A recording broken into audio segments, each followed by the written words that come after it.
Hello there, fellow night owls, and welcome to tonight's gentle pilgrimage through history.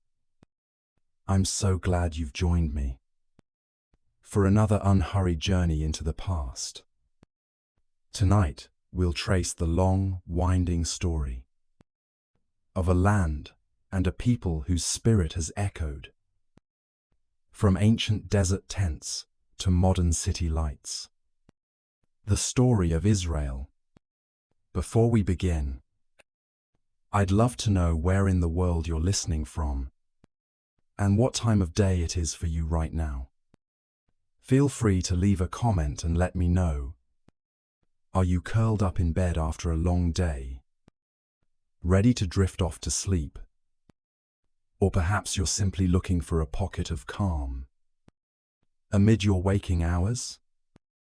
Either way, I'm honored to be your guide on this historical journey.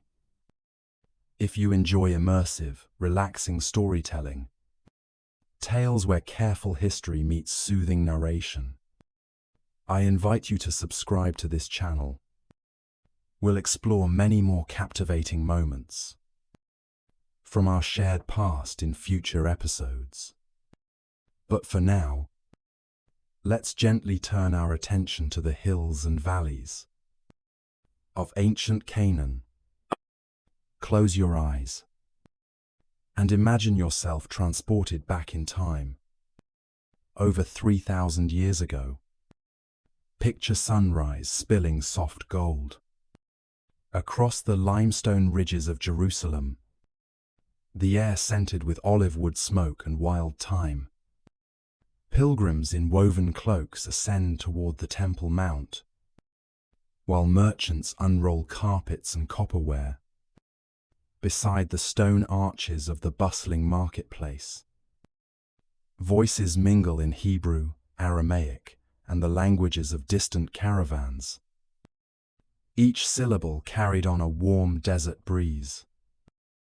In those radiant mornings, it might have seemed that covenant and kingdom alike would endure unbroken forever, that the echo of psalms, the glow of menorah light, and the sheer resilience of this people could never be dimmed.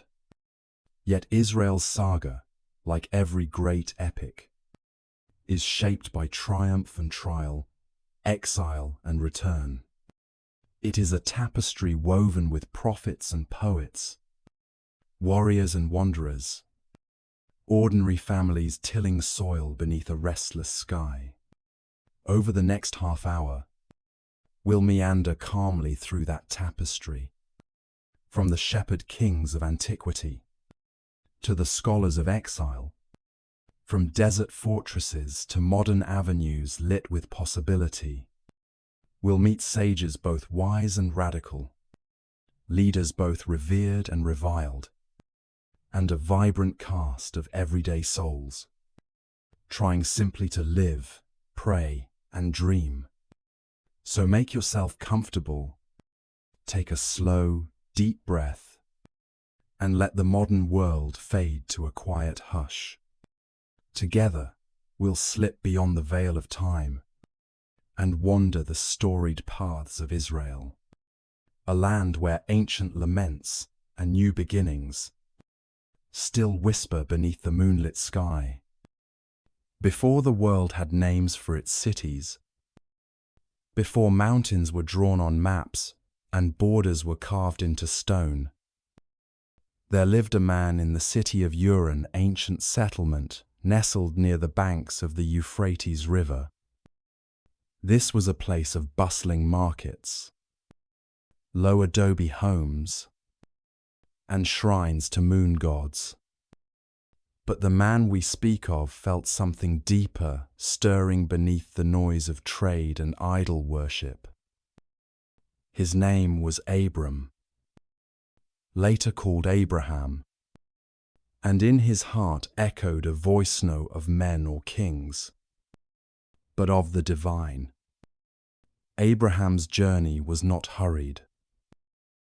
It did not begin with grand fanfare, nor was it witnessed by crowds. It began in stillness in the hush of twilight. Perhaps, as he stood beside a river, listening to wind slide over reeds and watching the stars form familiar patterns above. The voice that reached him was not loud. It did not command with thunder or fire. It came with gentleness. Leave your land, your father's house, and go to a place I will show you. With this quiet call, Abraham began a journey that would span deserts and generations. He did not travel alone. Alongside him walked Sarai, his wife, strong and full of grace. His nephew Lot, curious and ambitious, and the quiet clamor of shepherds, servants, and livestock. Their caravan moved like a ribbon across the sand, slow and purposeful, under the wide dome of the Mesopotamian sky. The journey led them westward from Ur to Haran, and finally south into Canaan. This land was not empty. It was a patchwork of hilltop towns, olive groves, and ancient cults devoted to storm gods and fertility spirits. Yet Abraham did not seek conquest or gold. He sought only to fulfill the covenant the promise made between him and the unseen voice. The covenant was simple, yet profound. Abraham was told, "Your descendants will be as numerous as the stars. A nation will come from you. Through you, all the families of the earth will be blessed."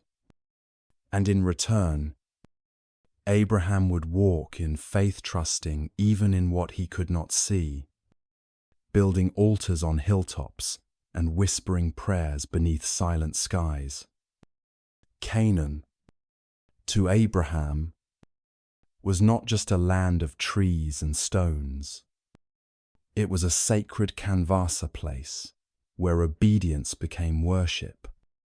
He moved through Shechem, through the oaks of Mamre, through valleys where dew lingered on wild grass in the mornings. At each place, he paused, built a stone altar, and gave thanks. The stones were not grand, but they were layered with meaning, each one a marker of divine encounter. The years passed gently, but not without sorrow. Famine struck the land, and Abraham sought refuge in Egypt.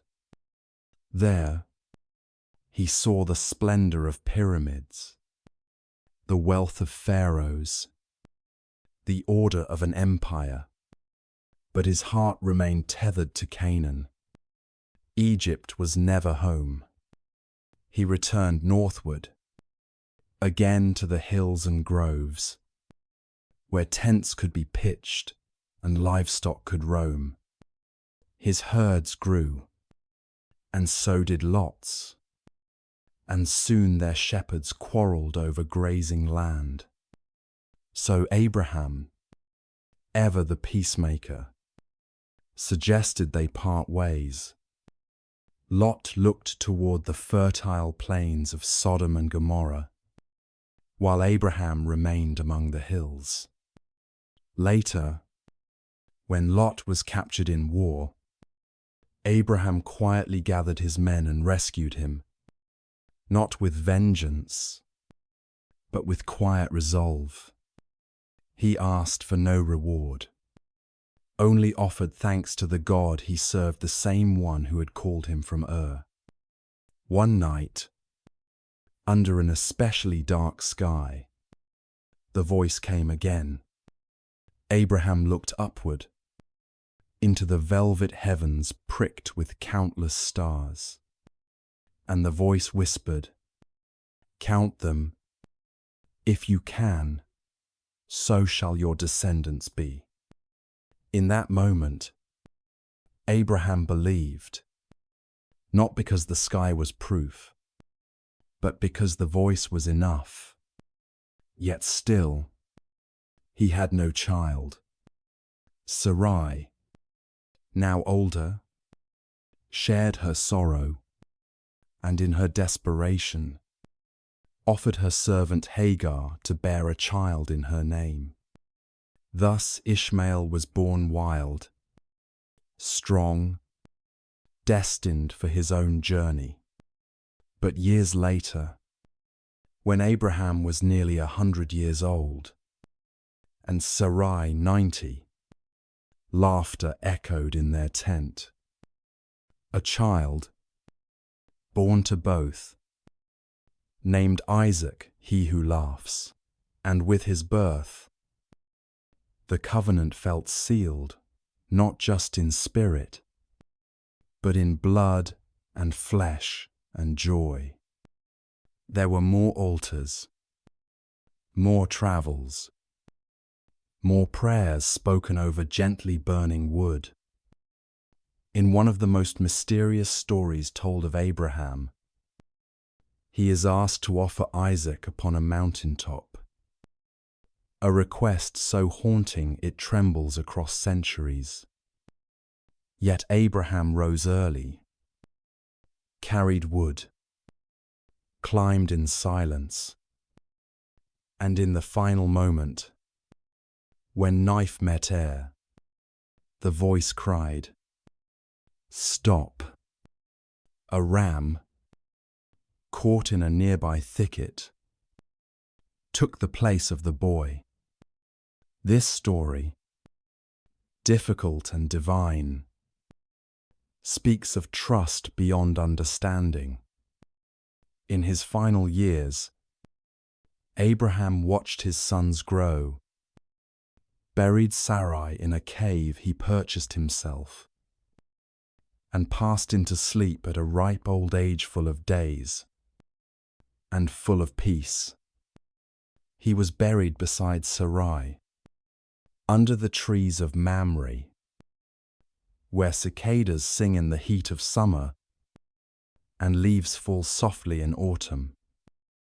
And thus began the story of a people, a story rooted in promise, shaped by silence, and carried on the wind of faith. The story of Israel began not with armies or kings, but with one man and a quiet voice. The land of Egypt shimmered under a golden sun, its great river winding like a thread of life through green fields and dusty villages. It was here, among pyramids and reeds, that the descendants of Abraham had settled generations earlier, first as guests, later as servants, and finally as slaves.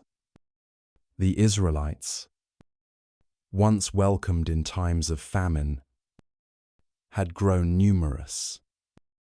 Their language, their songs, and their customs were different from the Egyptians, and in time, they were seen not as neighbors, but as. Among these reeds was laid a small child, wrapped in linen and hope, placed in a basket sealed with pitch. His mother, fearing Pharaoh's order that all Hebrew sons be cast into the Nile, entrusted him to the river. The basket floated gently, nudged by current and providence, until it was discovered by Pharaoh's daughter. She drew the child from the water, named him Moses, meaning drawn out, and raised him as her own in the courts of power. Moses grew up among stone columns and scrolls, learning the ways of Pharaoh, yet his heart stirred when he saw the burdens of his true people. One day, in a moment of anger and sorrow, he struck an Egyptian overseer and fled into the wilderness, where the wind whispered through acacia trees and silence filled the vastness. In Midian, Moses became a shepherd, guiding sheep through hills by day and sitting under starry silence by night. It was here, upon Mount Horeb, that a bush burned but was not consumed. From the flames came a voice gentle, firm, eternal. Moses, take off your sandals, for the place where you stand is holy ground. The voice spoke not in wrath, but in purpose. Go to Pharaoh and say, let my people go. Moses hesitated. Who am I, he asked, to speak before kings? But the answer was calm. I will be with you, with his brother Aaron as speaker. Moses returned to Egypt. He stood in the courts he had once walked as a prince, now as a messenger of a higher power. He asked, again and again, let my people go. Pharaoh's heart was unmoved. And so, nature itself became a voice waters turned to blood. Frogs leapt from the riverbanks. Dust became gnats. Darkness blanketed the land, and hail fell like fire, each plague a whisper louder than the last.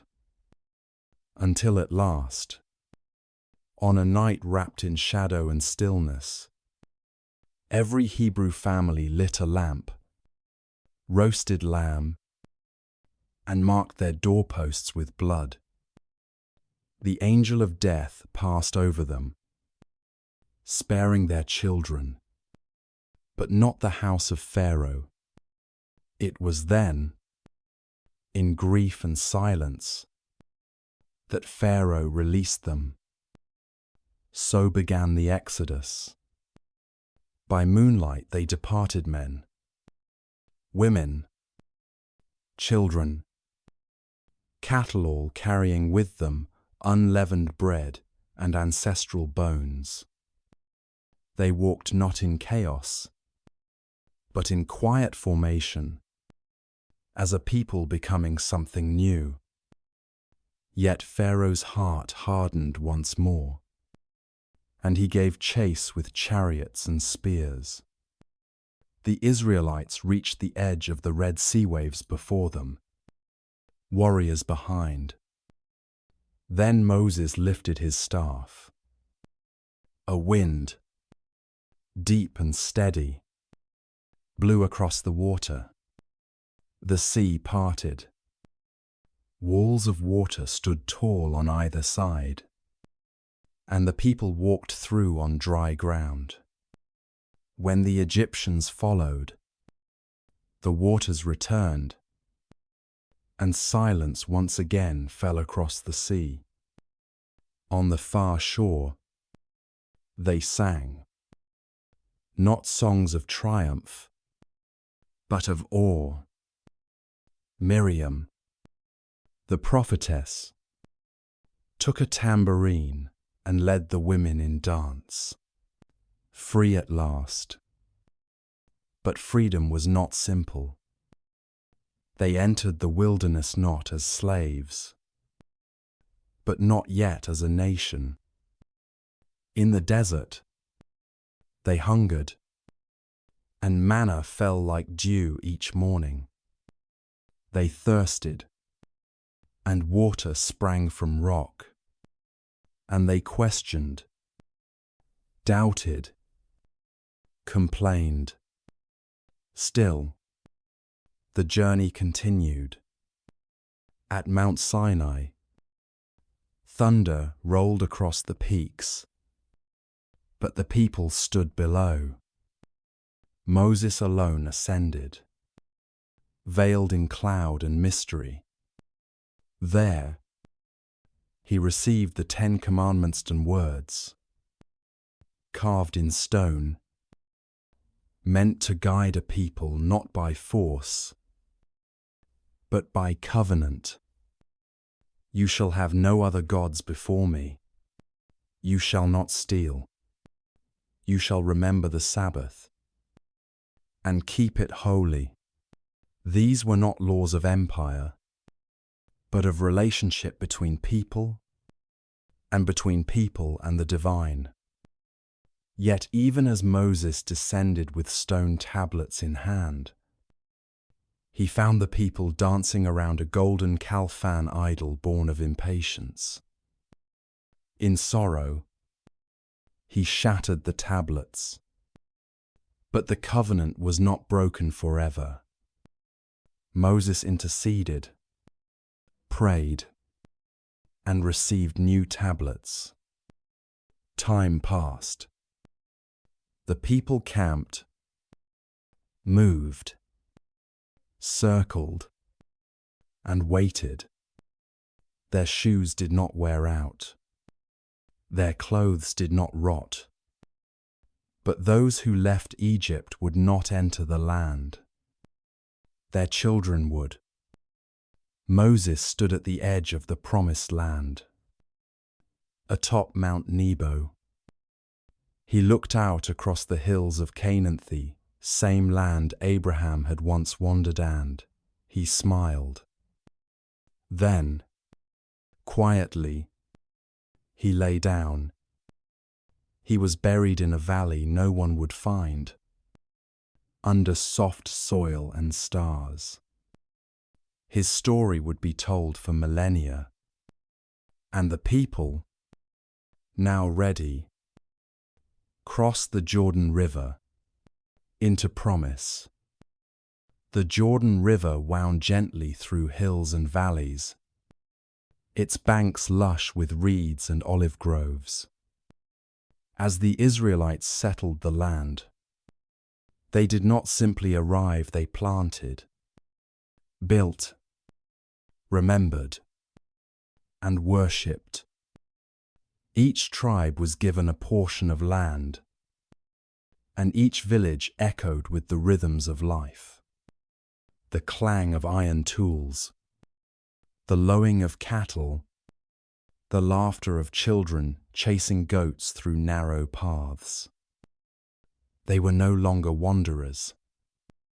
They were home. Yet in this new chapter, unity proved fragile. Though they shared ancestry and covenant, the 12 tribes often quarreled over borders, over grazing, over old wounds and new pride. Judges were raised to guide them, not kings, for they believed that no man should rule over them when the divine already did. But in time, they asked for a king. "Give us a king," they said to the prophet Samuel, "like the nations around us." And so, the first crown was laid upon the head of Saul, tall man from the tribe of Benjamin. At first, he ruled with strength and humility. He fought back enemies, united clans, and inspired his people. But power is a heavy garment. Insecurity crept into Saul's heart, and he faltered. The voice of God turned toward another. That other was David, young, ruddy, a shepherd boy with a sling in his hand and poetry in his soul. He came to the court to soothe Saul's troubled spirit with music. But it was on the battlefield, with a smooth stone and quiet courage, that David's name spread like fire through the land. He was not perfect. He made grave mistakes. Yet his heart, we are told, was devoted. When Saul died, David wept not in triumph, but in grief. He did not rush to take the throne, but waited until the elders of Israel called him. As king, David did not build great palaces. He danced through the streets of Jerusalem, wearing simple linen, as the Ark of the Covenant was brought into the city. He wrote psalms under the stars, words that would be sung for thousands of years.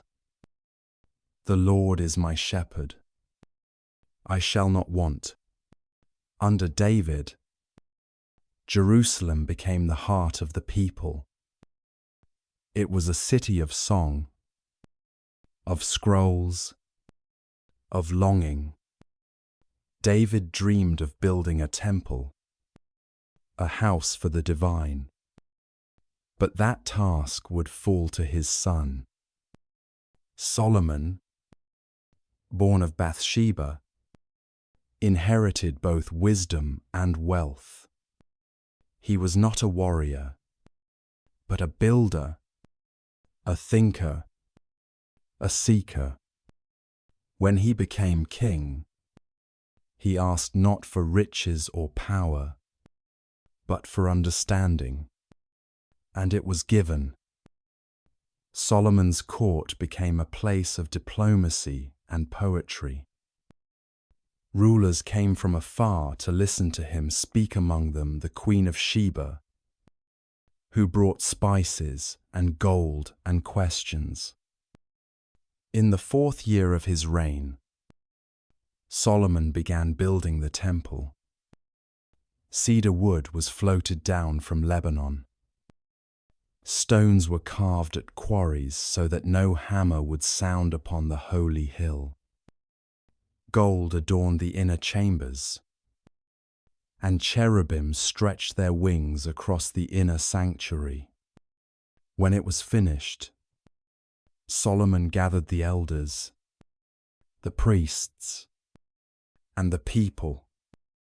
The ark was carried into the Holy of Holies. A cloud filled the space, and silence fell. It was a home for Presenseno, a dwelling, but a symbol, a place to turn to in times of joy and despair. Solomon ruled in peace. The land flourished. Trade routes pulsed with life. Knowledge blossomed. But even Solomon, wise as he was human. He took many wives, made political alliances, and allowed foreign shrines to be built. His later years were marked by weariness and discontent. And when he died, the kingdom so carefully woven together began to fray. His son Rehoboam took the throne. The people came to him and said, "Ease the burdens your father laid on us." But Rehoboam, young and proud, answered harshly, "My father disciplined you with whips. I will discipline you with scorpions." The kingdom broke. 10 tribes in the north formed the kingdom of Israel, with its capital in Samaria. 2 tribes remained in the south.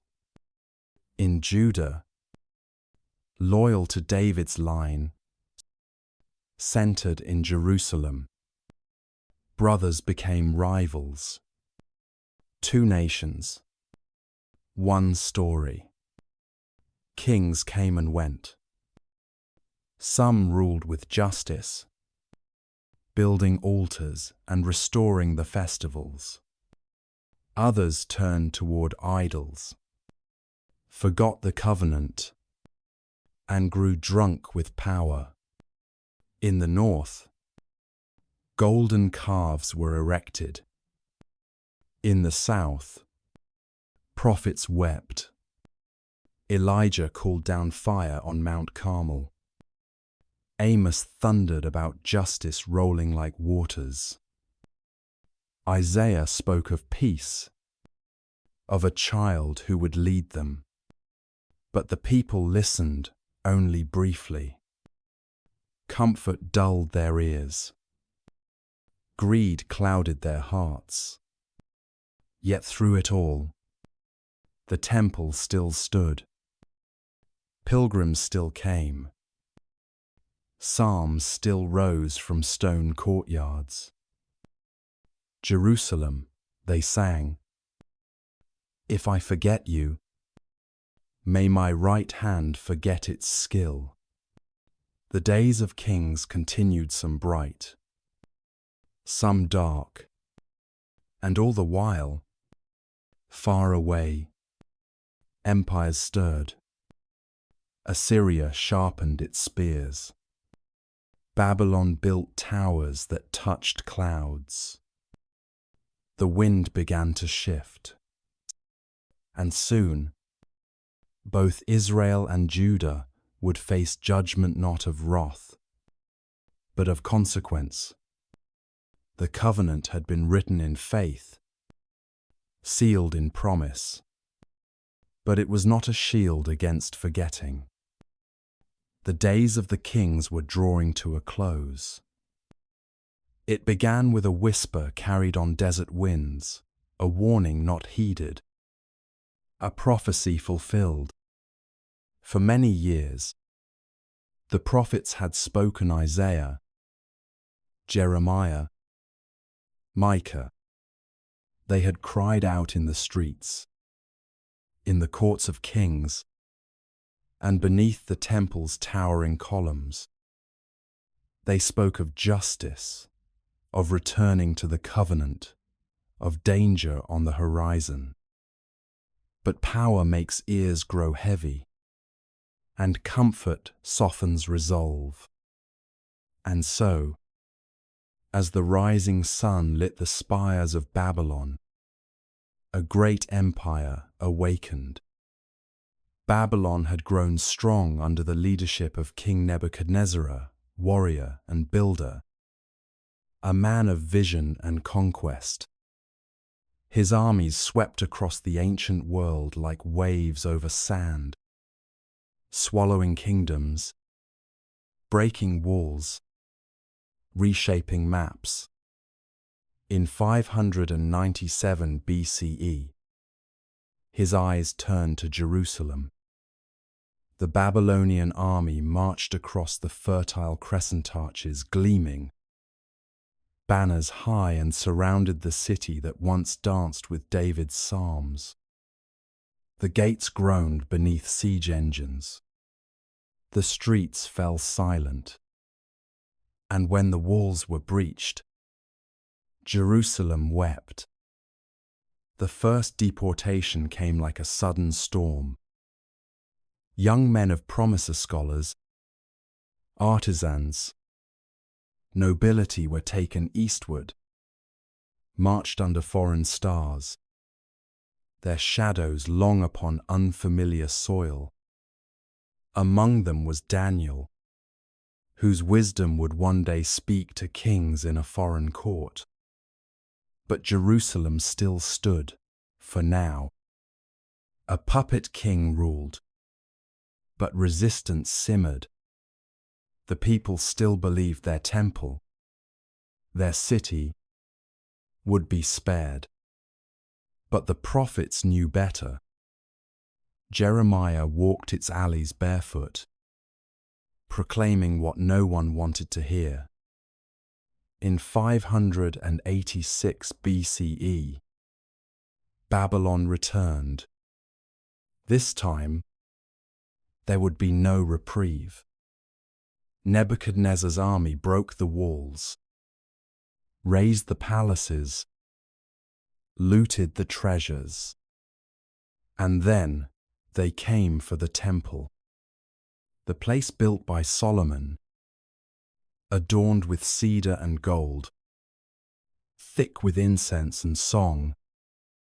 shook with the thunder of destruction.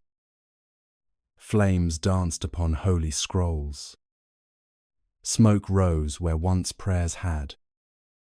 The ark was lost, the menorah taken, the cherubim silenced. A generation watched as the house of God crumbled to ash. And so began the exile. The people were taken again and again in waves, until only a remnant remained, tending ruins and burying silence. Those carried away traveled for weeks, through valleys, over rivers, across dry plains. Their sandals tore, their voices quieted, and when they arrived in Babylon, they built no cities, raised no monuments. They sat and remembered. By the rivers of Babylon they sang. We sat and wept. When we remembered Zion, they hung their harps upon willow trees. Their music fell still. Yet exile was not merely suffering. It was transformation. In Babylon, Jewish identity deepened. The temple was gone, but Torah remained. The priests and scribes began gathering the sacred writings, transcribing memories into scrolls, traditions into law. Synagogues began to emerge not temples of sacrifice, but houses of study and prayer. Faith shifted from place to practice. The Sabbath, once a temple-centered rite, became a rhythm of the heart. Food laws, prayer rituals, blessings for waking and sleeping all became portable sanctuaries. Even in loss, there was resilience. In Babylon, children were born who had never seen Jerusalem. They spoke Aramaic now. They dressed like their neighbors. And yet, they remained. They told the stories of Moses and the sea, of David and his harp, of the temple and the fire. Their identity became not just about land, but about memory. Meanwhile, Daniel rose in the courts of Babylon, interpreting dreams, reading divine signs, and standing firm in his faith. Shadrach, Meshach, and Abednego, his companions, were cast into a furnace, yet emerged untouched by flame. The God of Israel, they proclaimed, was not bound by geography. He was present in exile, as he had been in the wilderness. Then came a shift in the world. Cyrus the Great of Persia swept through Mesopotamia, and in 539 BCE, Babylon fell without a battle. Cyrus was different. He did not crush. He released. In his famous decree, recorded in both Hebrew texts and Persian stone, he allowed exiled peoples to return to their ancestral homes. To the Israelites he said, "Go and rebuild the house of your God in Jerusalem." It had been nearly 70 years. Some had grown old in exile. Some had never seen the land of their ancestors. But when the call came, many wept. They gathered scrolls, packed woven bags, kissed their neighbors goodbye, and set their faces west.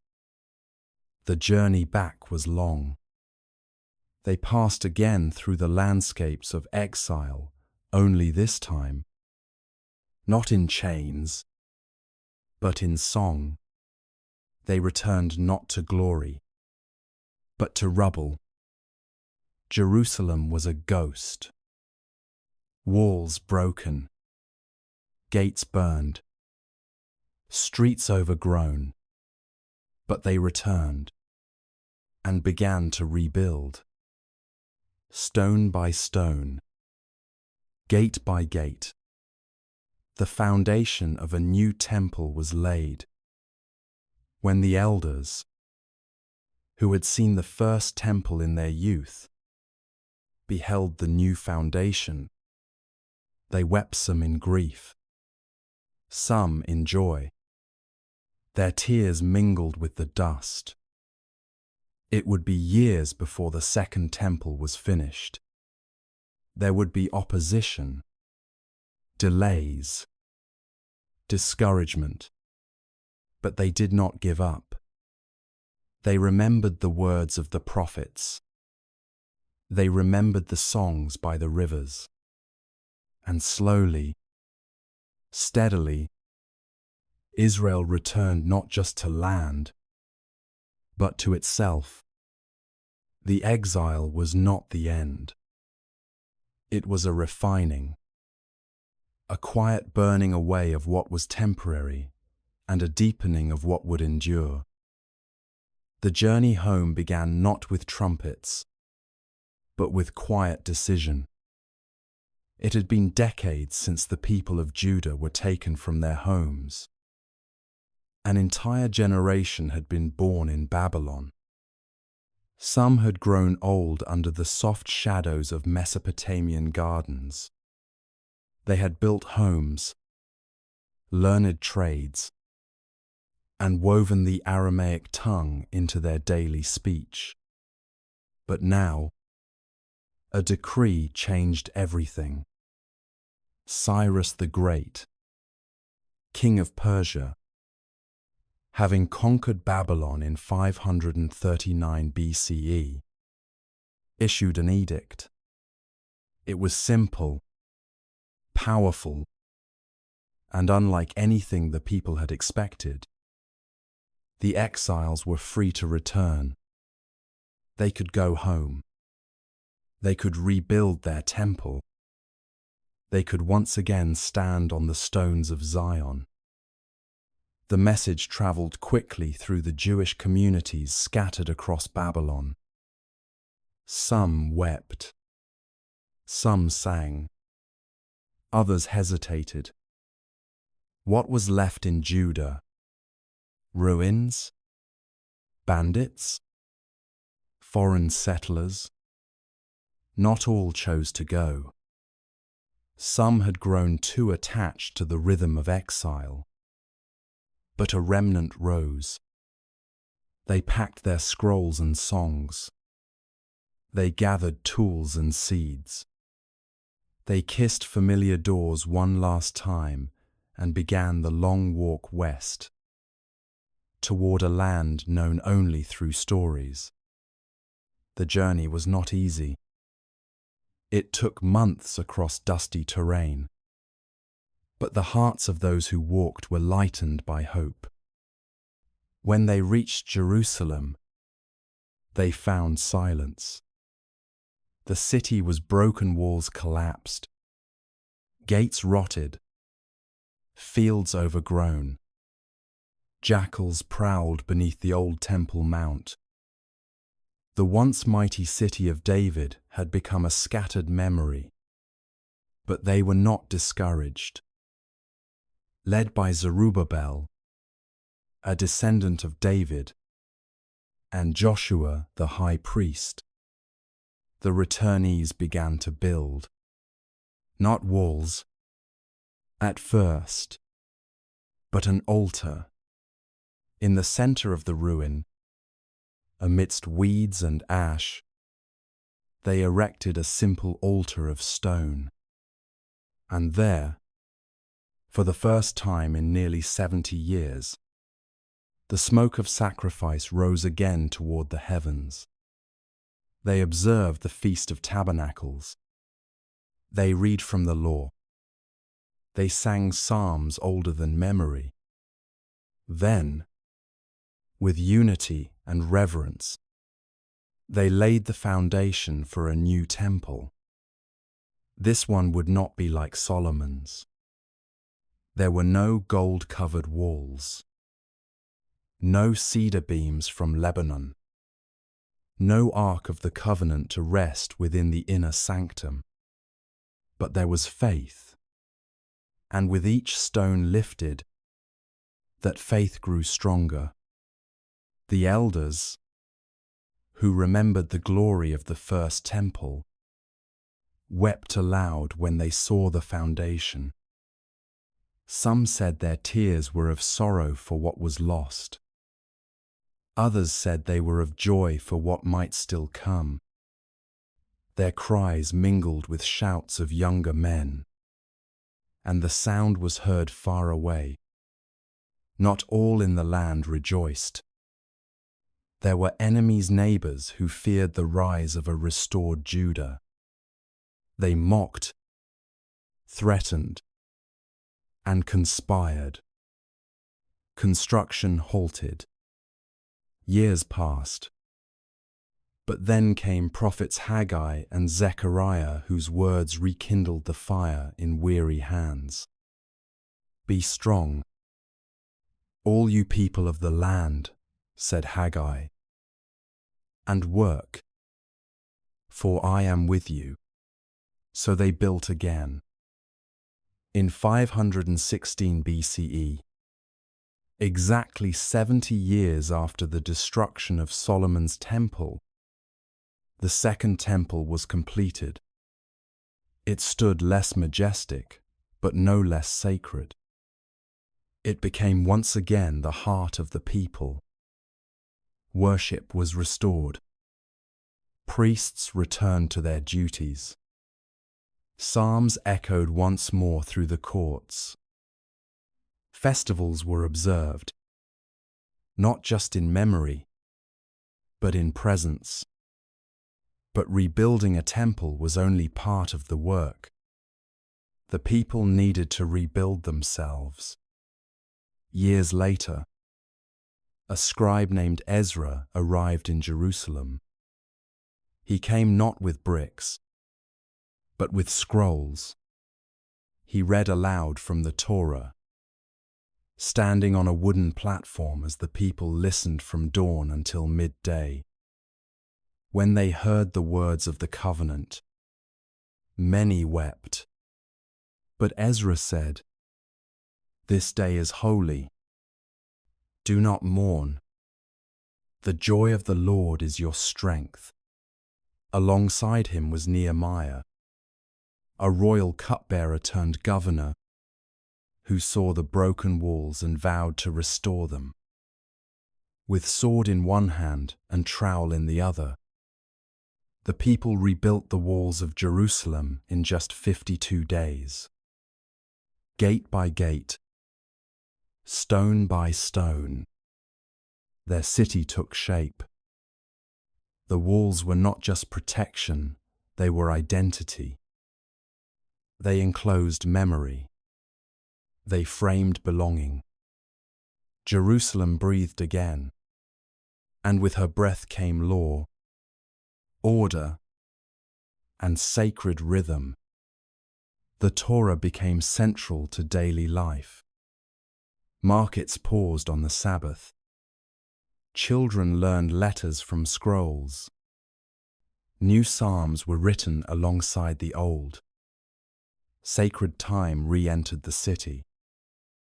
3 times a year, pilgrims journeyed to the template Passover, at Shavuot, at Sukkot, bringing offerings, stories, and songs.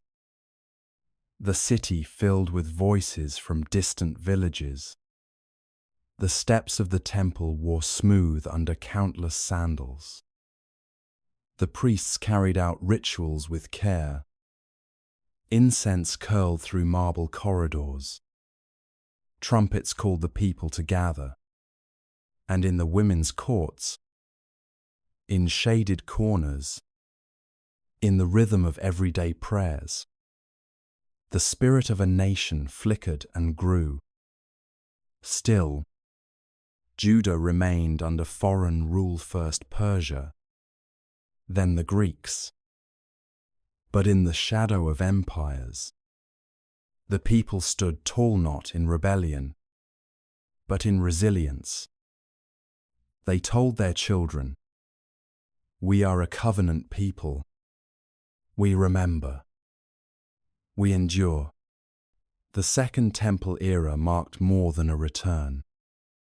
It was a rebirth. A time when identity shifted from kings and armies to scrolls and sanctuaries. A time when faith was not placed in power, but in presence. Presence in word, in law, in the everyday. This chapter of Israel's story was not loud. It was a gentle reweaving of what had been torn. A rebuilding not only of walls and altars, but of spirit.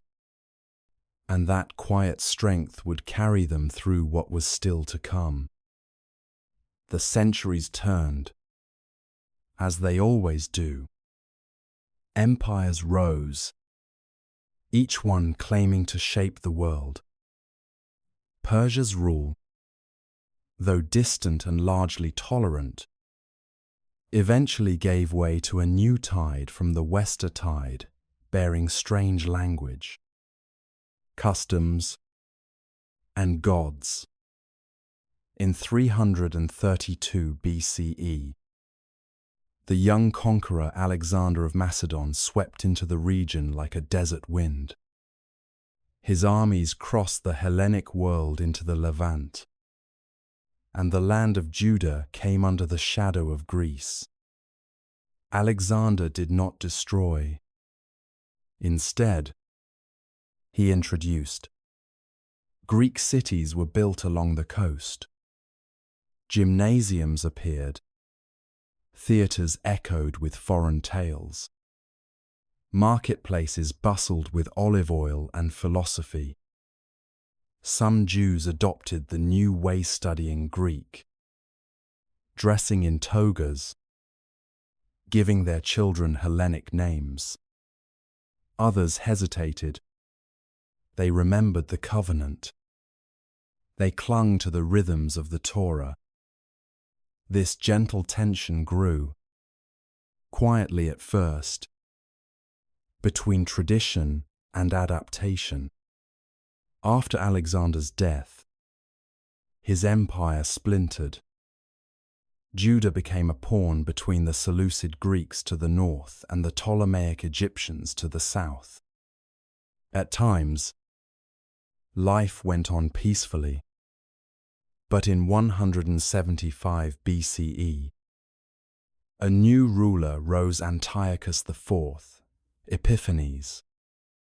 His name meant God manifest, and his rule would test the spirit of a people. Antiochus sought not just political control, but religious conformity.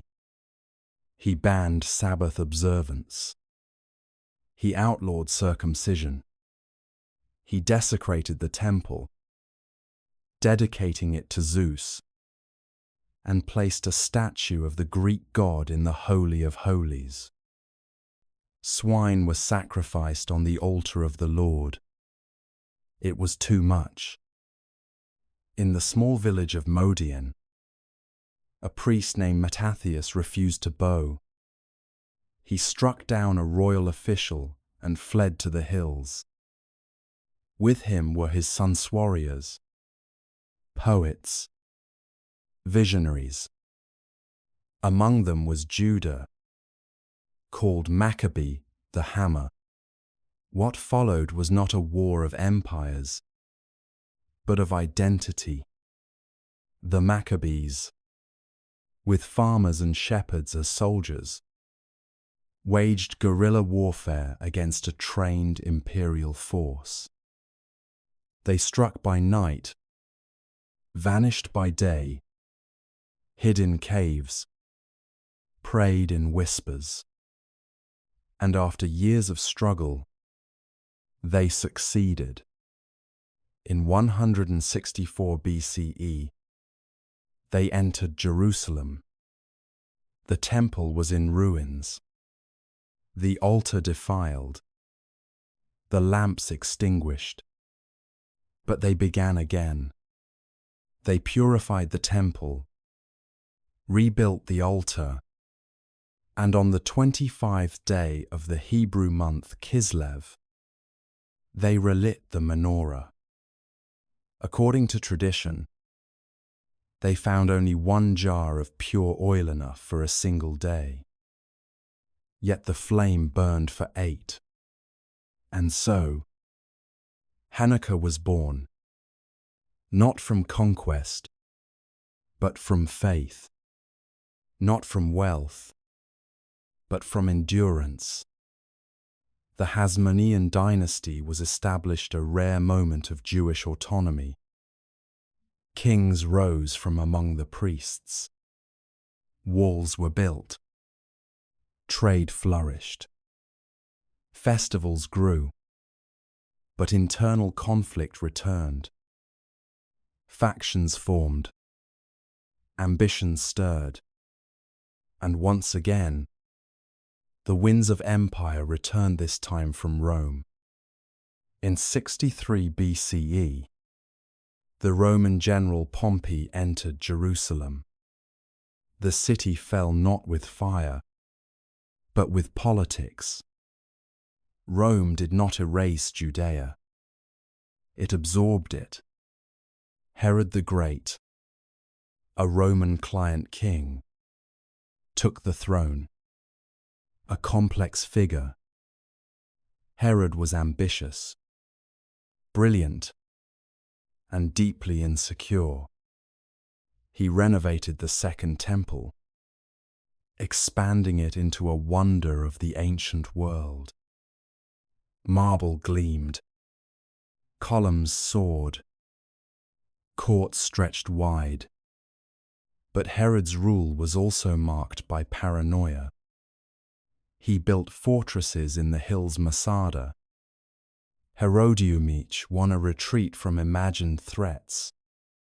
He taxed heavily, appeased Rome, and executed rivals, including his own sons. Still, his temple stood a marvel, and in its courts, life returned. Pilgrims came from across the empire. Coin merchants clinked silver. Doves cooed in cages. Children marveled at priests in white robes. This was the world into which Jesus of Nazareth was born. A teacher, a healer, a voice calling for compassion. He walked among fishermen and tax collectors, dined with the forgotten, and spoke of the kingdom of heaven.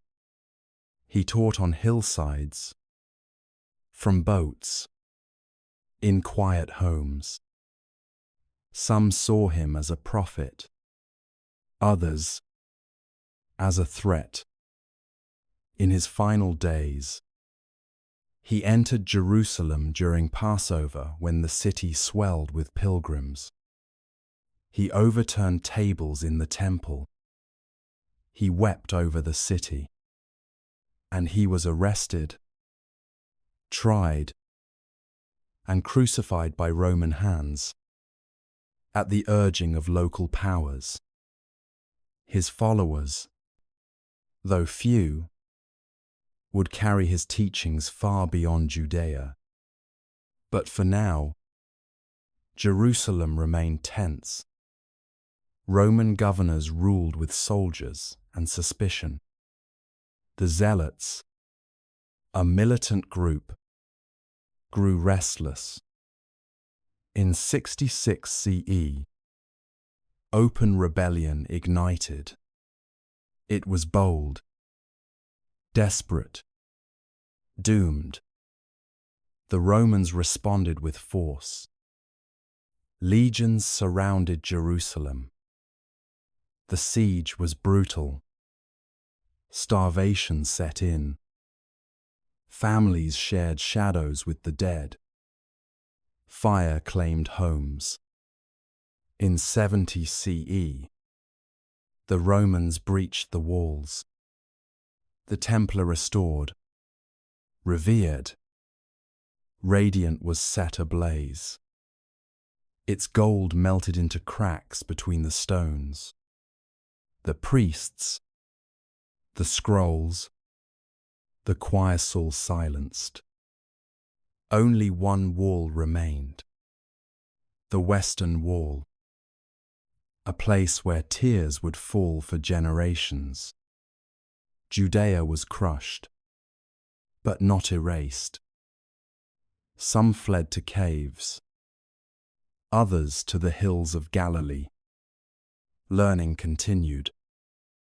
Prayers persisted, and in 135 CE, another spark ignited the Bar Kokhba revolt. Led by a man believed by some to be the Messiah, the Jews fought once more. Rome answered with finality. Judea was renamed Palestina, a deliberate severing of name and memory. Jerusalem was rebuilt as a Roman colony. Jews were banned. But even in defeat, something remained. A thread of memory, a scroll in a satchel, a name whispered in prayer. The temple was gone, but the people were not. Faith, now unanchored from a building, began to reshape itself. Rabbis emerged as leaders. The Mishnah, first great work of rabbinic Judaism, began to take form. The synagogue became central. Study became sacred. And in homes, at tables, with candles and song, Judaism endured. The empires had changed, but the story continued. The smoke from the temple still lingered in the sky when the great scattering began. Rome had crushed Jerusalem. The sanctuary was gone. The walls were toppled. The fires had consumed not just wood and stone, but memory, rhythm, center. And yet, the people remained. They did not vanish. They dispersed. Some fled north, into the hills of Galilee, where quiet fishing villages and small study halls became places of refuge.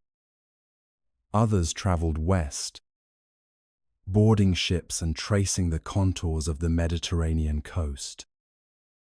Families who once lived side by side in the city of David now found themselves scattered across continents into Egypt, North Africa, Asia Minor, and eventually into the farthest reaches of Europe.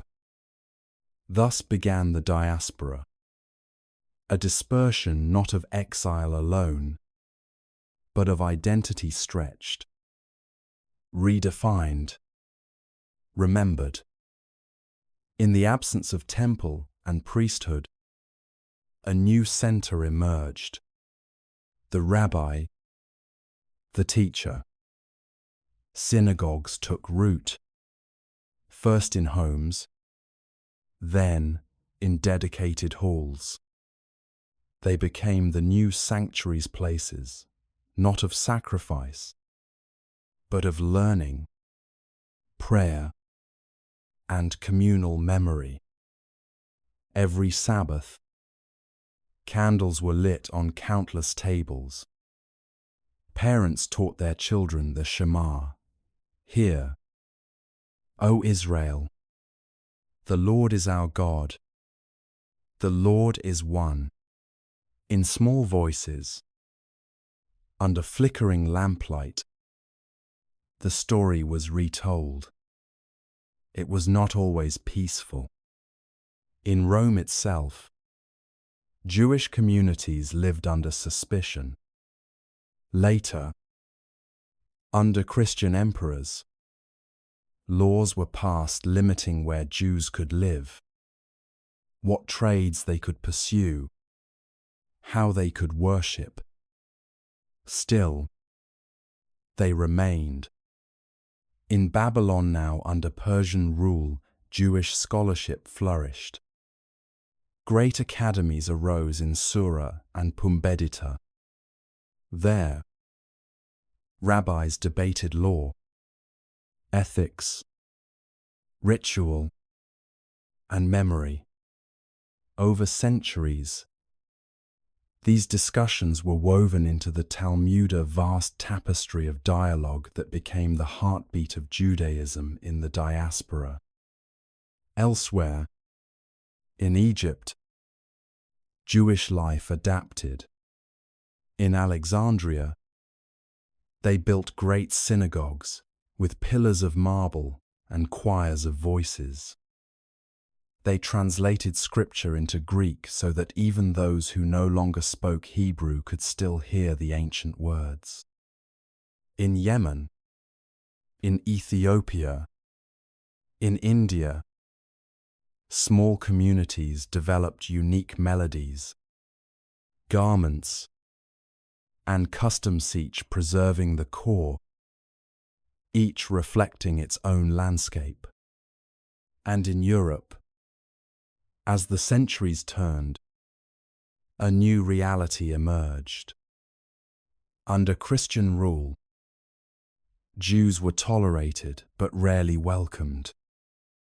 They became moneylenders, traders, doctors, scholars, respected, needed, and envied.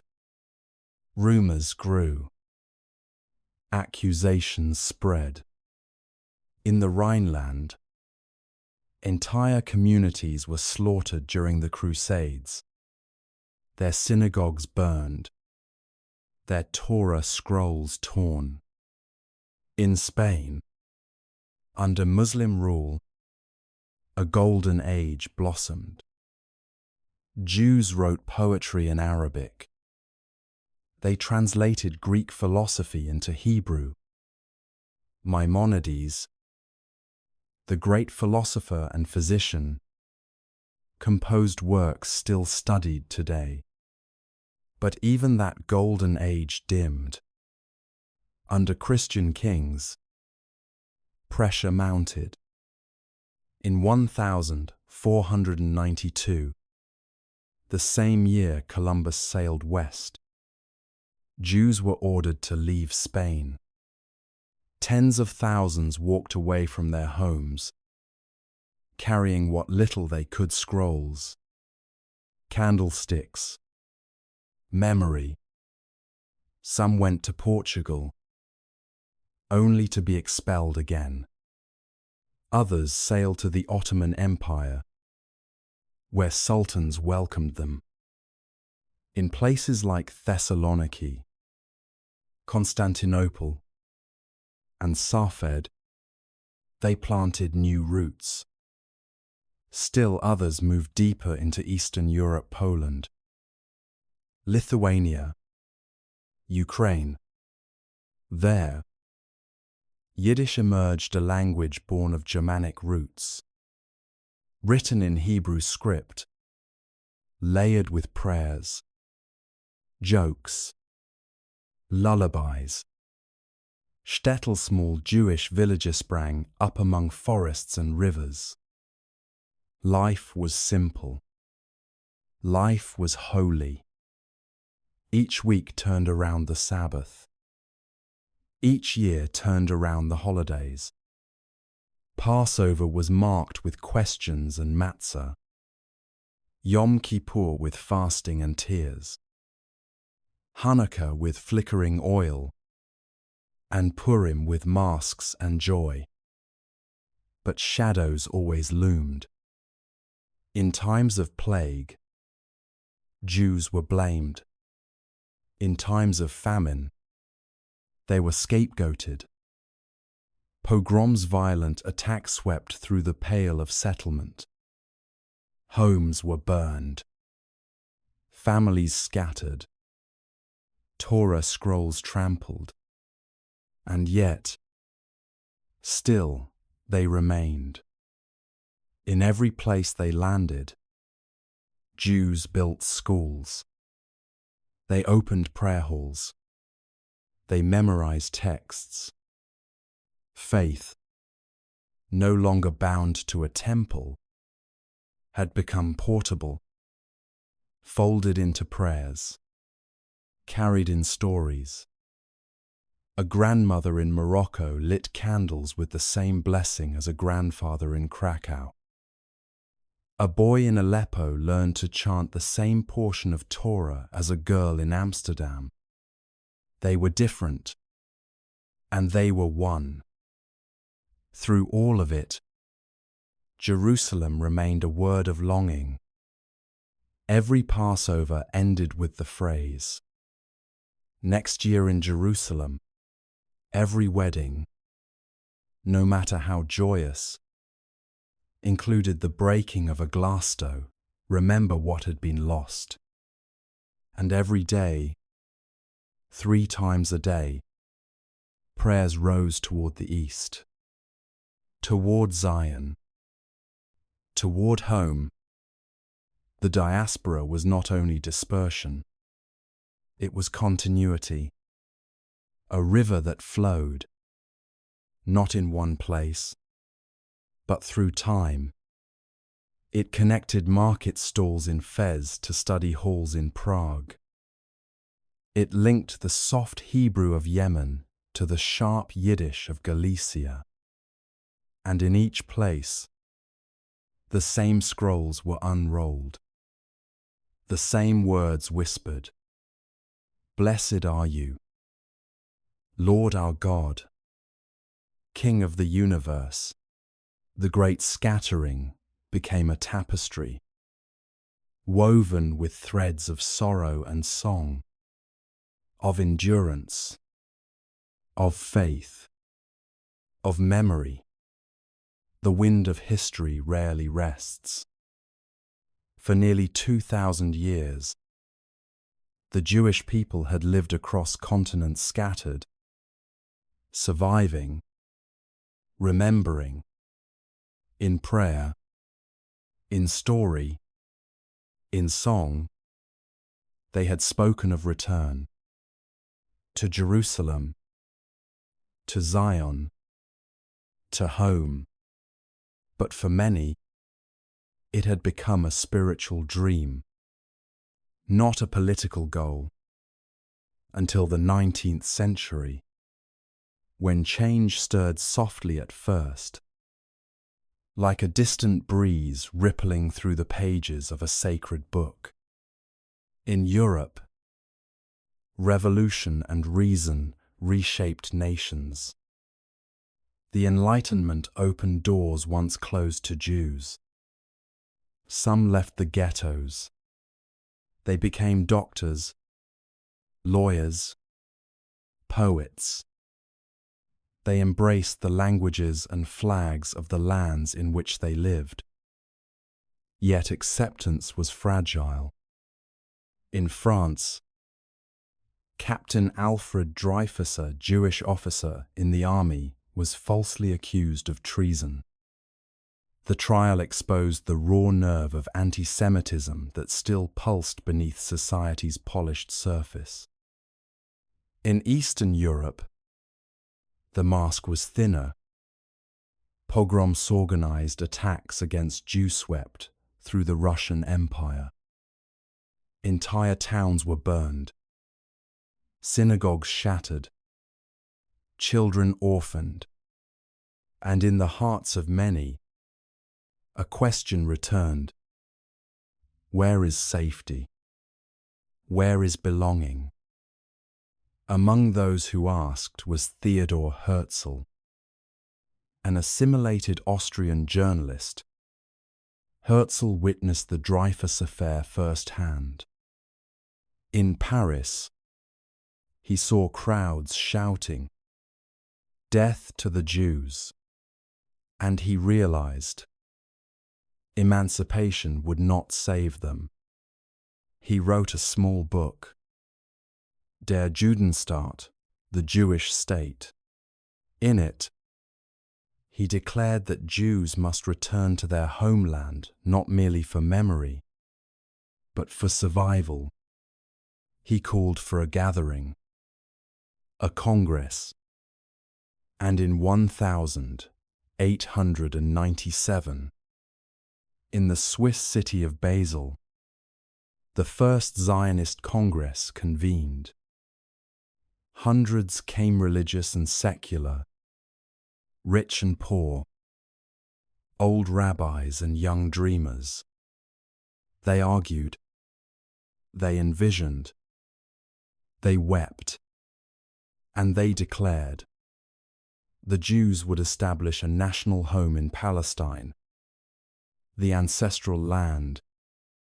It was a bold dream, and it was only the beginning.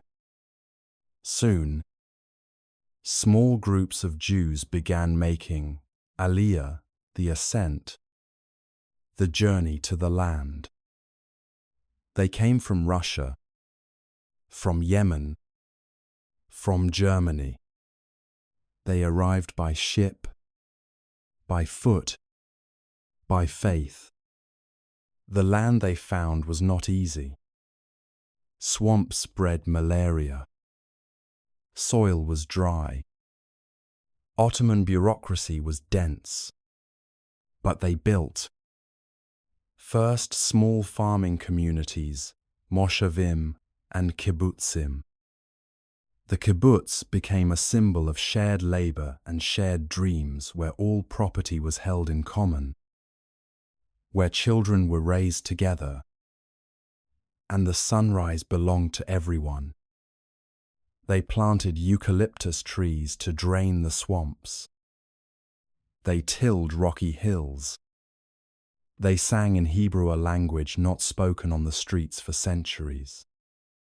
It had lived in prayers, in texts, in lullabies.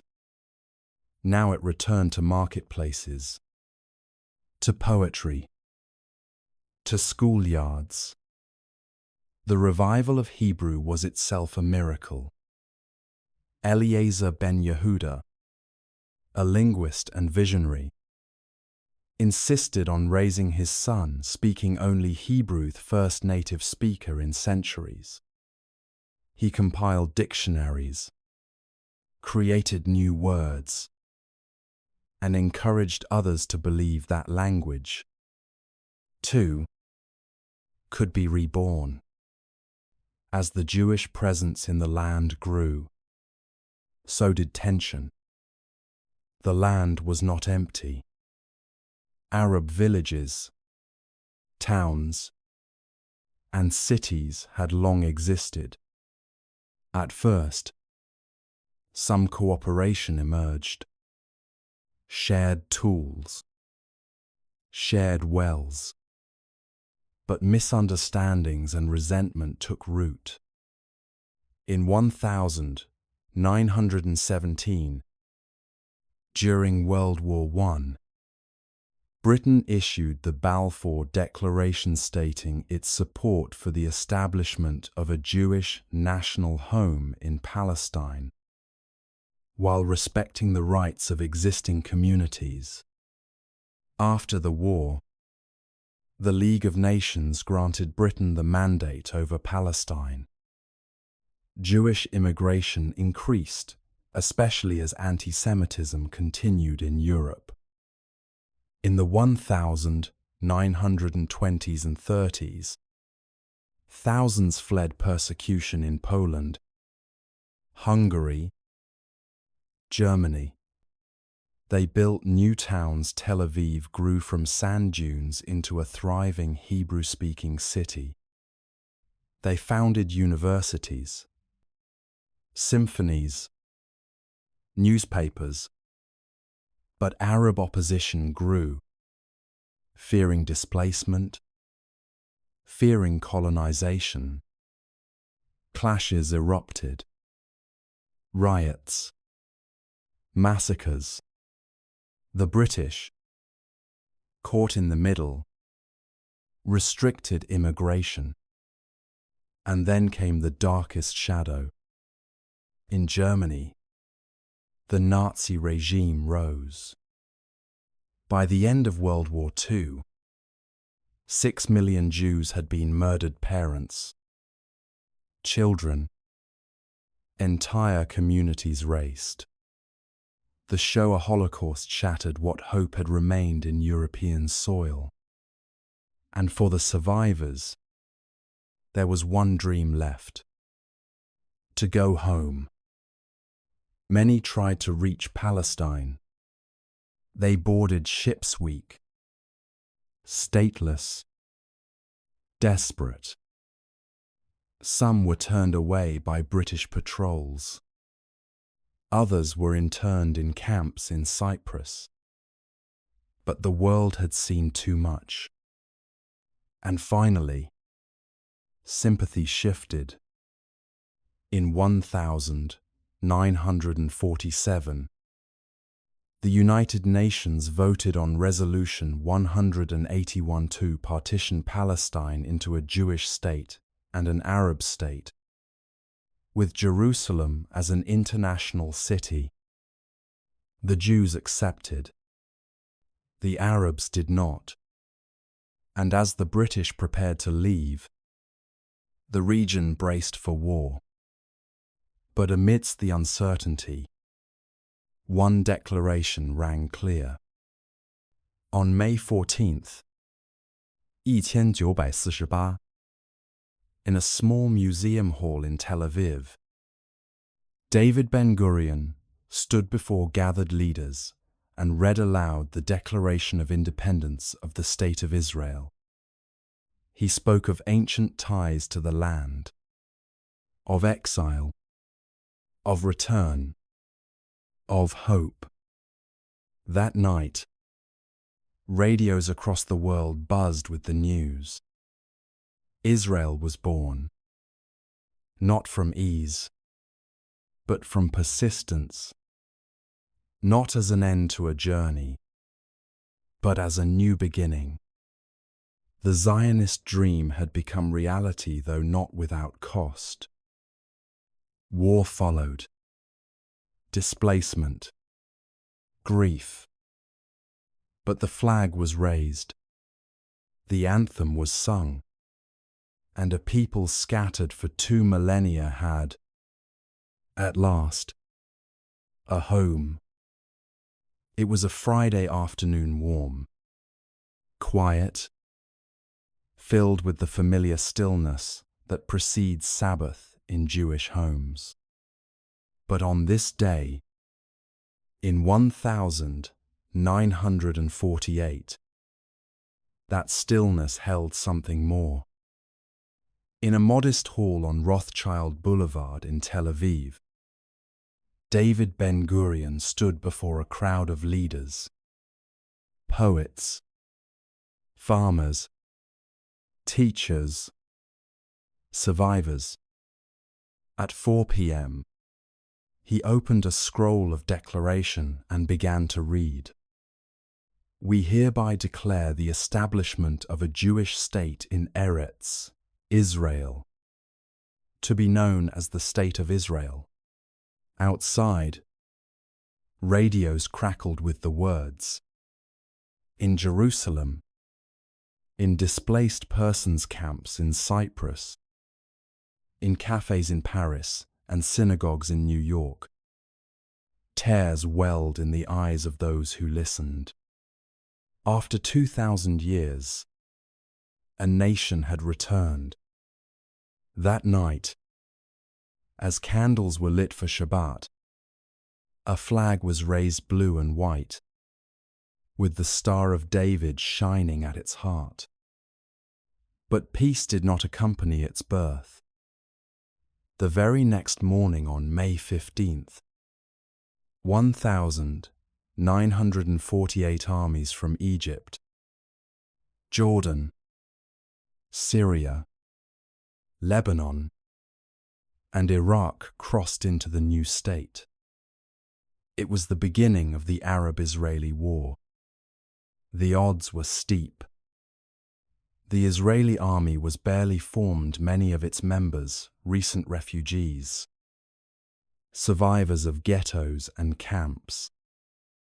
Ammunition was limited. Aircraft were few. Some tanks were improvised farm tractors with steel plating. But there was resolve. For the new Israelis, this was not just a fight for territory, it was a fight for existence. Battles erupted across the land at Latron, where soldiers tried to break the siege of Jerusalem. In the Negev desert, where kibbutzniks held off invading forces with homemade weapons. In Jerusalem, food ran low. Water was rationed. Residents melted tin and iron to forge weapons. But they held. And slowly, the tide turned. Ceasefires came and went. The United Nations intervened, but fighting resumed. By the war's end in early 1949, Israel had not only survived it, had expanded beyond the original UN partition lines. Armistice agreements were signed with Egypt, Jordan, Lebanon, and Syria. But there was no true peace. Hundreds of thousands of Palestinians had fled or been expelled during the fighting. Villages were emptied. Fields went untended. This became known as the Nakba catastrophe. And so, two peoples emerged from 1948, one in triumph, one in exile. Within Israel, the challenge shifted from defense to building. The land was scarred, but open. Immigration surged. Holocaust survivors arrived by the thousand sunken eyes, tattooed arms, trembling hands.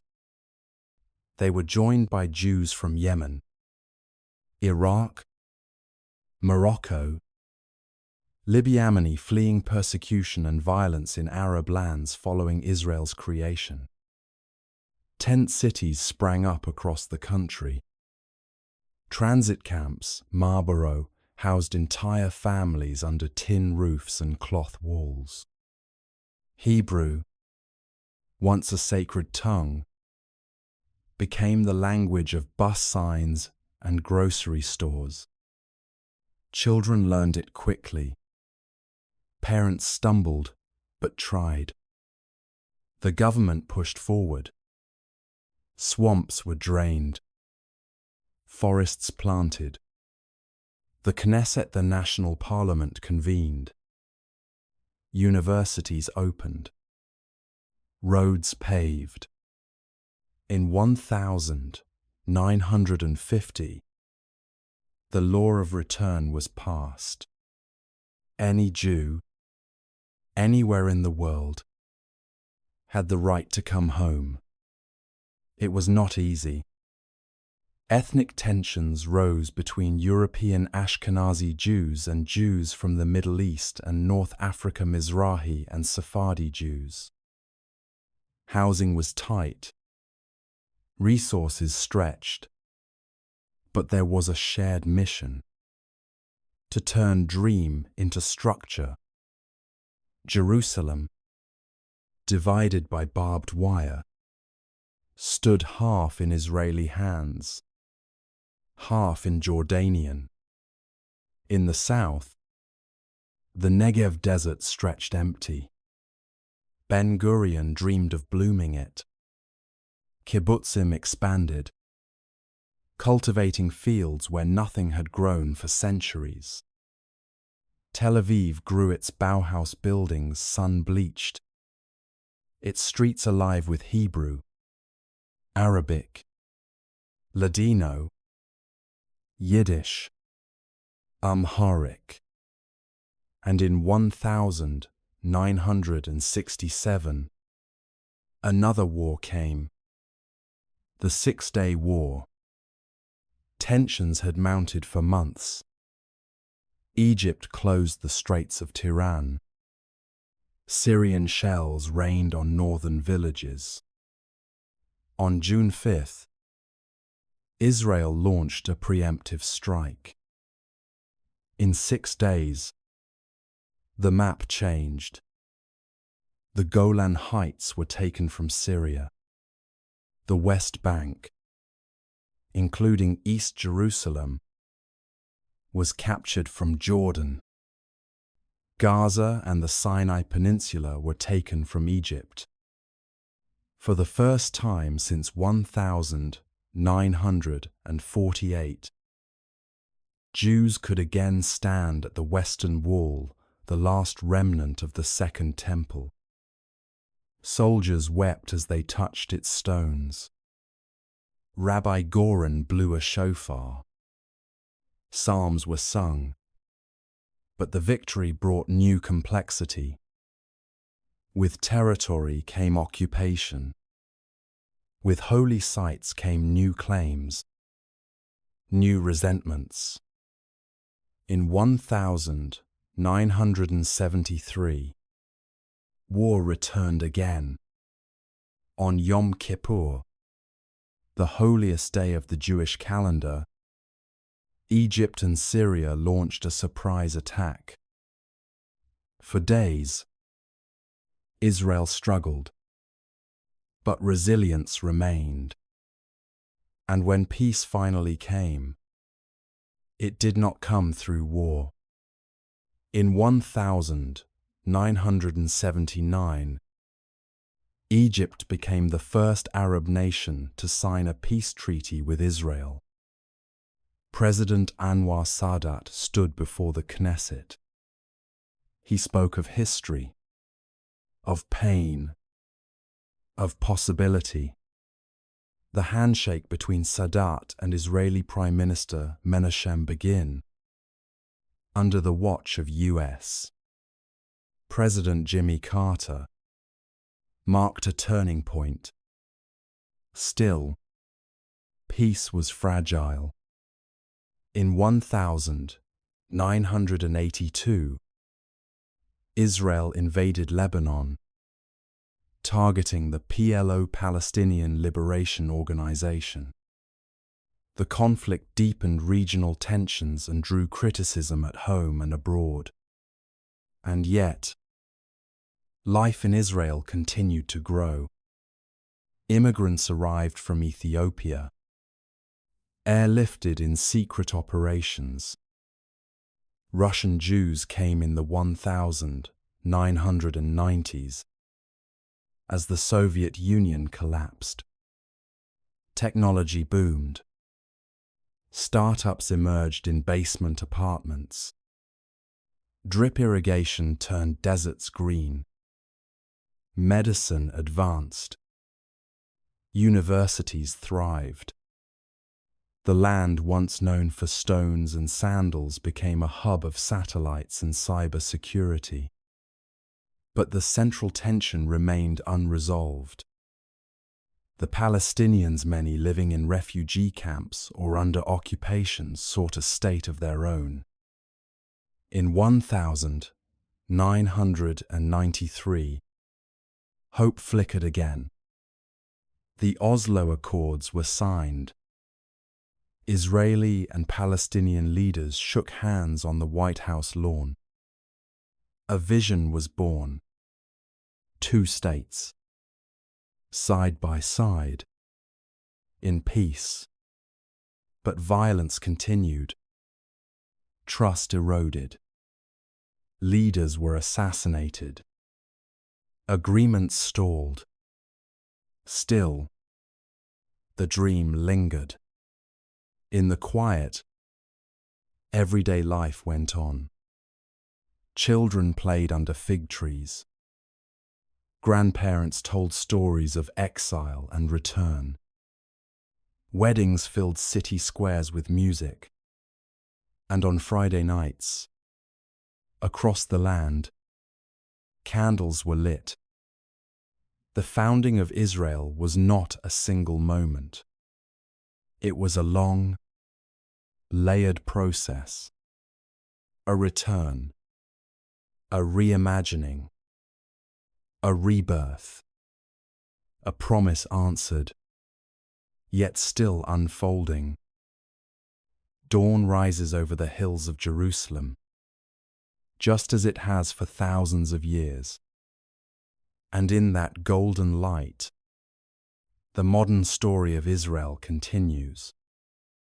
Today, the state of Israel is a vibrant, complex, ever-evolving society.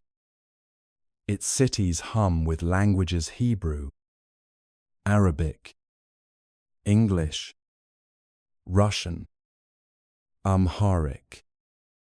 Its people are farmers and coders, poets and professors, soldiers and students.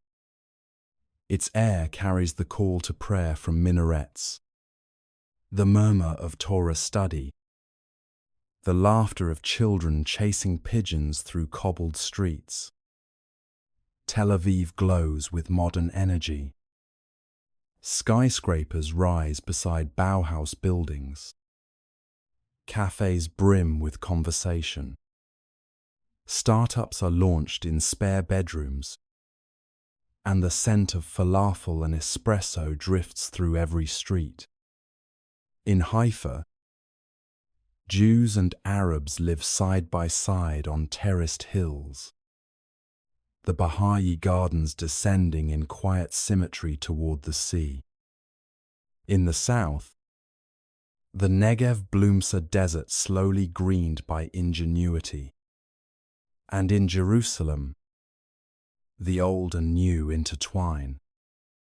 Stones worn by prophets and priests now echo with the footsteps of tourists, pilgrims, and residents alike. Here, the past is not distant, it is present. It is layered into every alley, every prayer, every headline. Israel today is home to more than 9 million people. Jews of every background, Ashkenazi, Sephardi, Mizrahi, Ethiopian, Indian, Muslim Arabs, Christian Arabs, Druze, Circassians. It is a place of contrasts, religious and secular, ancient and cutting edge, harmonious and strained. Democracy pulses through its politics, vibrant, messy, alive. Debate is constant. Opinion flows freely. But so too do questions. What does it mean to be a Jewish state? How do you balance memory with modernity, security with dignity, history with hope? The conflict with the Palestinians remains unresolved. Peace accords with Egypt and Jordan hold, but tension simmers in Gaza and the West Bank. Efforts for a two-state solution rise and stall. Again and again. Terror attacks shake cities. Rockets fall. Retaliation follows. And yet, each time, life resumes. Cafes reopen. Children return to school. Music plays again. In times of crisis, unity emerges. Neighbors care for neighbors. Blood donations flood hospitals. And once more, candles are lit. The soul of the country is not found in its headlines, but in its quiet moments, in the mother whispering blessings over her child, in the soldier carrying a prayer book in his pack, in the silence of Yom HaShoah Holocaust Remembrance Day, when sirens wail and the entire nation pauses. Cars stop. People rise. Heads bow. And time holds its breath. Israel is a land of memory and of invention. Its universities are among the world's best. Its technology leading in cybersecurity, medicine, agriculture. It sends satellites into space and innovations into homes around the globe. It holds Nobel Prizes and global patents. And yet, it is still a small country, roughly the size of New Jersey. But in its size lies its story. A people once scattered, now gathered. A tongue once dormant, now sung. A dream once whispered, now lived. Its music blends Yemenite rhythms with European violins. Its cuisine fuses North African spices with Eastern European comfort. Its poetry is tinged with exile and return. And in every corner, the past rests beneath the surface. A Roman road beneath a modern sidewalk. An ancient mikveh beside an office tower. A scroll in a museum, its ink still echoing prayers. There are those who look at Israel and see only conflict. Others see miracle. Both may be true. It is not perfect. No nation is. It wrestles with inequality, identity, security, belonging. Its citizens disagree fiercely, passionately, often lovingly, but in that struggle lies its strength. A willingness to confront, to ask, to imagine, and always to remember. At every Jewish wedding, a glass is broken to recall the destruction of the temple, even at life's happiest moment. At every Seder, the table is set with matzah and memory. And each year, on Independence Day, fireworks light the same skies that once burned with war. The story of Israel is not one of triumph alone. It is of resilience, of rebuilding, of returning, of remaining.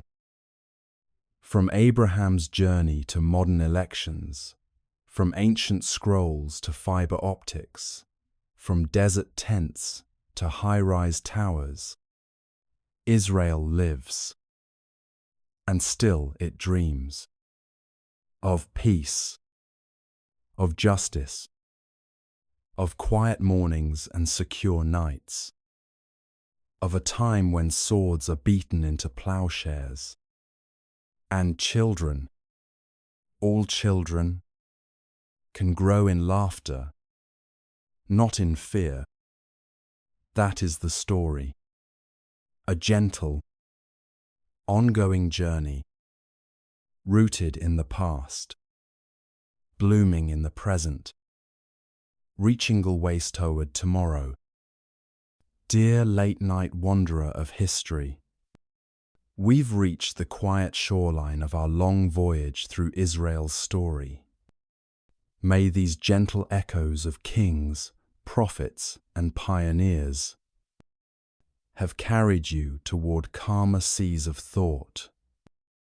If tonight's soft lantern of the past has brightened your curiosity, Feel free to join our resting caravan for future tales. There are countless horizons still waiting beyond this dusk.